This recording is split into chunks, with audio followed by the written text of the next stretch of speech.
Amen. Shalom to the elect of the nation of Israel.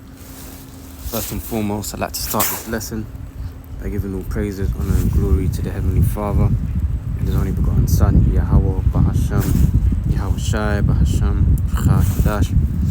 Double honors to the elders and apostles of Great Millstone who rule well and taught me this 100% truth. Salutations unto the 144,000 doing the work of the Lord in all truth, honor, and sincerity. And shalom to the 1/3 men, women, and children who believe in this word being taught unto them. Back to you, just a quick little lesson, man. On the title of this lesson is going to be "Who Let the Dogs Out?"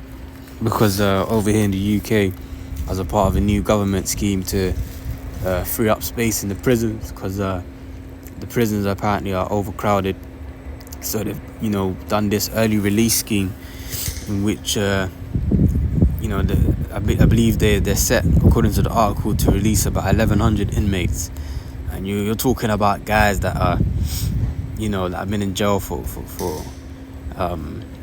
so far what I can remember, drug offences, kidnappings and tortures, things of that nature. And these people are being freed out into the streets, man. And what a time as well when you look at where things are in terms of prophecy, when you look at things happening in the world, man.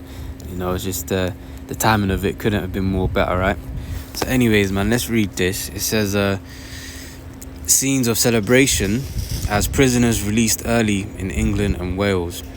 Prime Minister says he shares public's anger but claims there would have been paralysis if government had not acted. So basically something needed to be done. Not enough space in the prison. It's overcrowded. This is what needed to happen, so they say, right?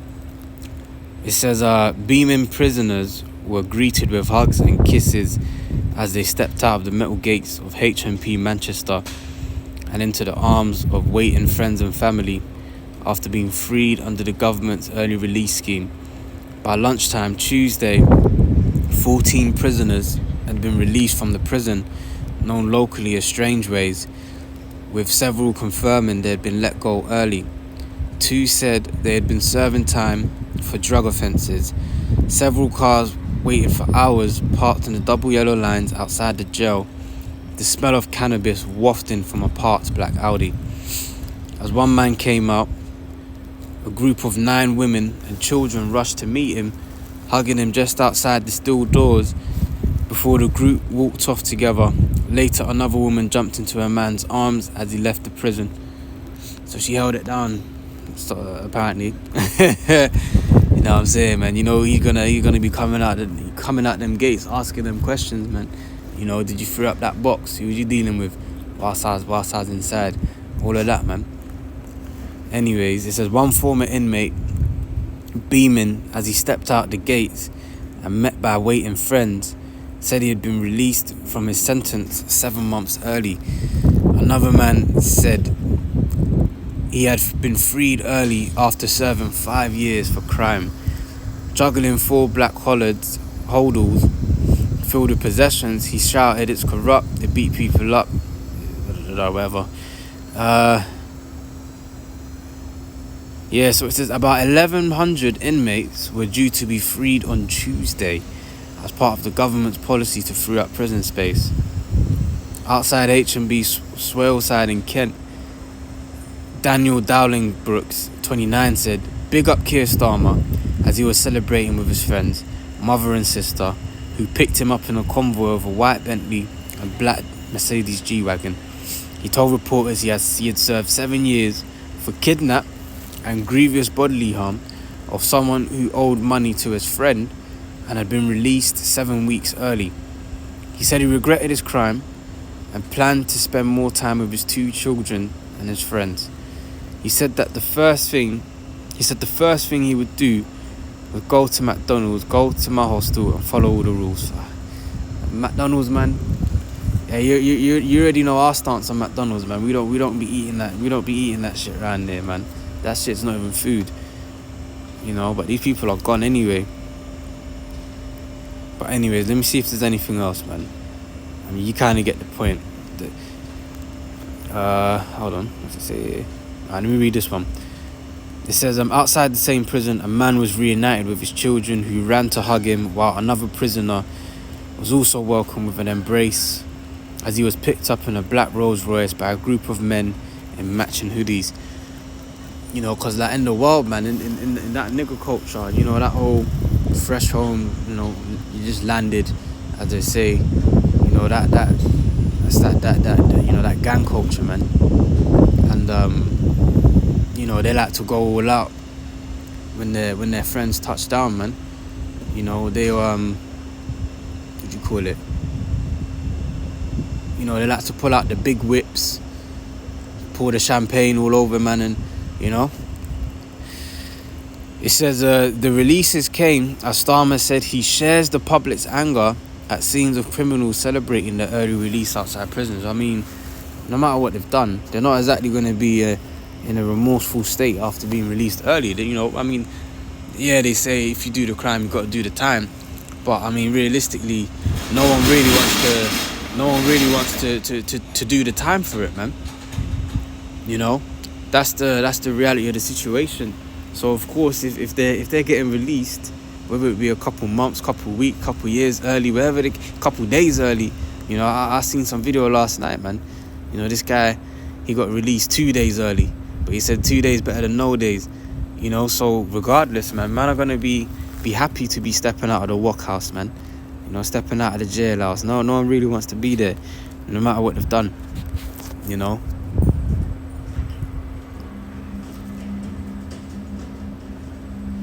Right. Give me a minute.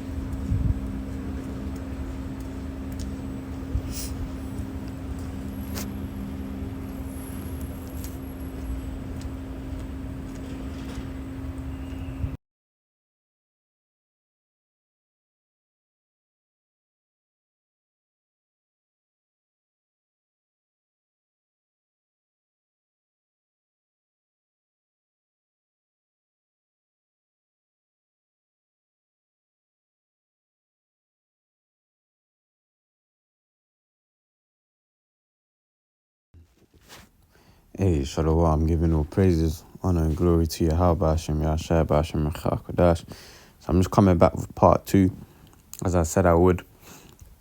Okay, so just continuing on, it says his official spokesperson said the Prime Minister shares the public's anger at these scenes and thinks it is shocking that any government should ever inherit the crisis that this government has when it comes to our prisons.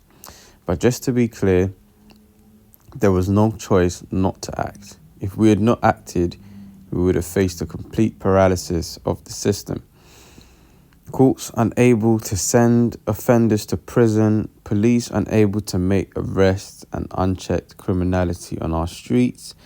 So the government clearly could not allow this to happen. But now, with this information being out there, you have people roaming the streets knowing that, well, there's not enough space for me to go inside anyway, so I can just do what I'm going to do, and I ain't got to worry about the consequences, because quite clearly they can't actually enforce the consequences. Alright, so this is going to lead to, you know, greater evils happening, man. You know, Matthew 24:12 says, and because iniquity shall abound, the love of many shall wax cold. And that's what we're getting ready to witness now. All right, or we're about to witness. Okay. So just bring out a few precepts on the matter, and then that'll be it. All right, this is Sirach 5:15. It says, "Be not ignorant of anything in a great matter or a small." So yeah, man, you don't wanna. You know, what's that? 2 Corinthians 2:11. It talks about how, you know, we're not ignorant of Satan's devices, man. So we see what's going on. You know, we you know, the scriptures talk about what? Measuring the times diligently. So how do we do that, man? We see what's going on around the world, and we weigh that up with the prophecies, man. And that's how we're able to roughly ascertain, you know, how much time we've got left here.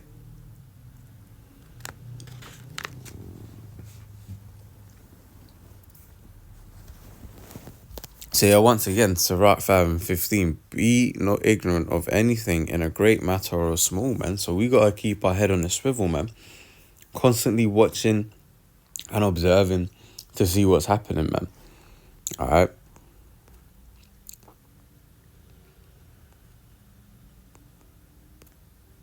This is the book of Isaiah 51, and I'll start at 17. It says, Awake, awake, stand up, O Jerusalem, which has drunk at the hand of the Lord the cup of his fury. Thou hast drunken the dregs of the cup of trembling and wrung them out. So yeah, man, it's the Israelites that have, drunk of the Lord's wrath, man, his fury, and that's why Jake are in the state that they're in, man, just completely wicked, and their eyes evil toward their brother. They're able to just kidnap and torture people and not feel any type of way about it, man. Okay.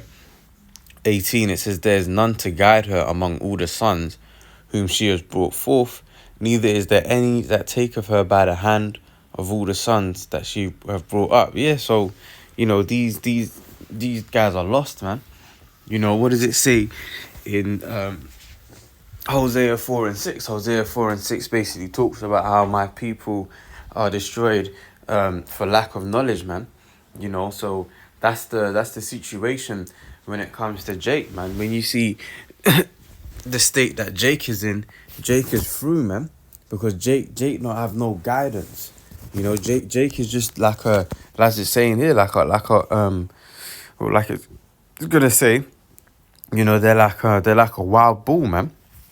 Okay, here in let's read on, verse 19. It says, These two things are come unto thee. Who shall be sorry for thee? Desolation and destruction, and the famine and the sword. By whom shall I comfort thee? So this is what's getting ready to happen, man. Because as the saying goes, if you don't hear, you must feel. All right, and Jake ain't hearing it, man. Jake are being told to repent. Jake are being told to get right, man. And Jake don't want to do that, man. Jake come out of jail, and they're just going to do the exact same shit that got them in there in the first place anyway, man. And then talk about, the system is racist. And look, there's an element of truth in that statement, but then there's also, you have to be accountable for your own actions, man. All right. Verse 20, Thy sons have fainted, they lie at the head of all the streets, as a wild bull in a net. They are full of the fury of the Lord, the rebuke of thy power. Yeah, man, these niggas are wild, man. And these are some of the niggas that they've let out of the prison system, man, to roam the streets. Okay? Hey, there was one dude, he came out. The guy was, bro, he was so excited. He was screaming at the top of his lungs. I can't remember exactly what he was saying, but I'm a roughly paraphrase, man. He's like, "You're fresh home." He's like, "Fuck the feds. I'm still on everything. I'm still on everything." So everything that he was doing, right, that got him in a situation to where he's in jail. He's like, "I'm still on it, man." So these are the niggas that's being released on these streets, man. Which brings me to my next precept. Right? Scriptures talk about a time like never before, man. You think it's a game, man? This is Sirach 39 and verse 28. It says, There be spirits that are created for vengeance, which in their fury lay on sore strokes. In the time of destruction they pour out their force and appease the wrath of him that made them. So there's actually spirits out here that are created for vengeance. That, like, when you're hearing of these people being locked up for rape, murder, torture, this, that, and the third, man, that's the Lord putting a spirit on these individuals to make them do those things, man. All right, and these spirits created for vengeance are being dispersed back in society. A lot of men's hearts are in their chests. Are in their mouths, man. Thinking, oh shit, he's home now, and this person's home, and oh shit, Oh boy.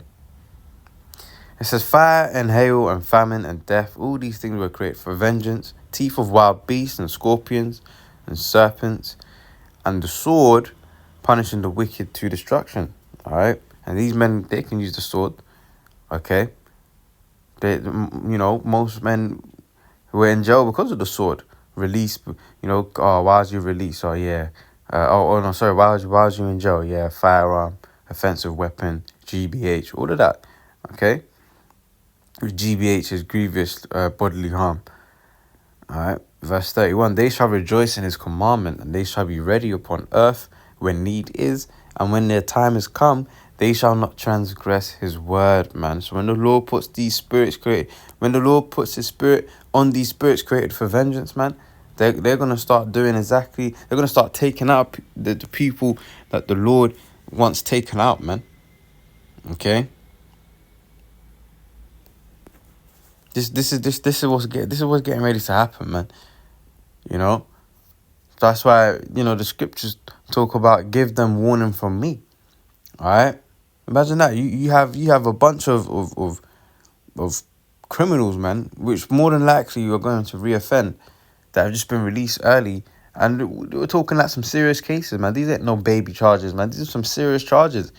And they're just being free to roam the streets. Well, and look at everything that's going on in the world, man. Look at the timing of these things, man. All right? Just before Halloween as well.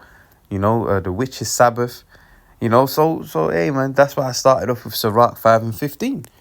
You can't be ignorant of what's going on around you, man. Because things, shit's about to get real. All right? Matthew 24 and 21. For then shall be great tribulation, such as was not since the beginning of the world to this time, no, nor ever shall be. So this is the worst time in history that's being set up, man. We are literally witnessing it being set up, because that's what's happening. It's being set up right before our eyes. Okay? It says, and except those days should be shortened, there should no flesh be saved, but for the elect's sake, those days shall be shortened. And that's how it's going to go, man. And that's why we notice the time is speeding up. It's Friday today. Camp tomorrow is like, whoa. This whole week, you blink your eyes and you're at the end of the week, man. I was just with brothers on Sunday, and now I'm about to be with brothers again tomorrow. Like, the time is being sped up for the elect's sake, man. So things are happening.